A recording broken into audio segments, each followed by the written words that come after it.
Beetroot chutney பண்ண போகிறேன். இன்றைக்கி ஒரு ஸ்பூன் ஆயில் போட்டுட்டு, ஒரு ஸ்பூன் கடலைப்பருப்பு, ஒரு ஸ்பூன் உளுத்தம்பருப்பு போட்டுட்டு கொஞ்சம் ஃப்ரை பண்ணிக்கலாம்.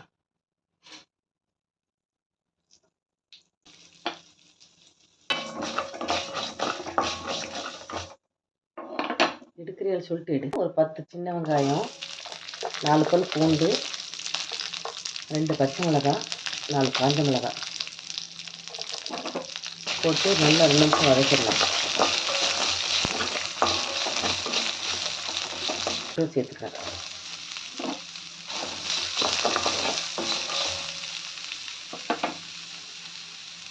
இது ஒரு 5 நிமிஷம் நல்லா வதங்கணும். நல்லா வதங்கினா தான் கொஞ்சம் அரைக்க முடியும். புளி 2 துண்டு, இஞ்சி 90% நல்லா வதங்கிடுச்சு. அது வந்து ஆறின உடனே அரைச்சி ரெடி ஆயிடுச்சு. அதுக்கு தாளிச்சிக்கலாம். 2 ஸ்பூன் எண்ணெய், கடுகு, 1/2 ஸ்பூன் உளுத்தம்பருப்பு. கடுகு பொரிஞ்சிடுச்சு. இந்த கருவேப்பிலை போட்டுக்கலாம். ஹெல்த்துக்கு ரொம்ப ரொம்ப நல்லது. குழந்தைங்களுக்கு இட்லி, தோசை, சாதத்துக்கு இதோட பண்ணி கொடுக்கலாம். இதை ட்ரை பண்ணி பாருங்கள். ரொம்பவும் நல்லாயிருக்கு. இது விட்டமின்ஸ் நிறையா இருக்குது. ஹெல்த்துக்கும் ரொம்ப நல்லது.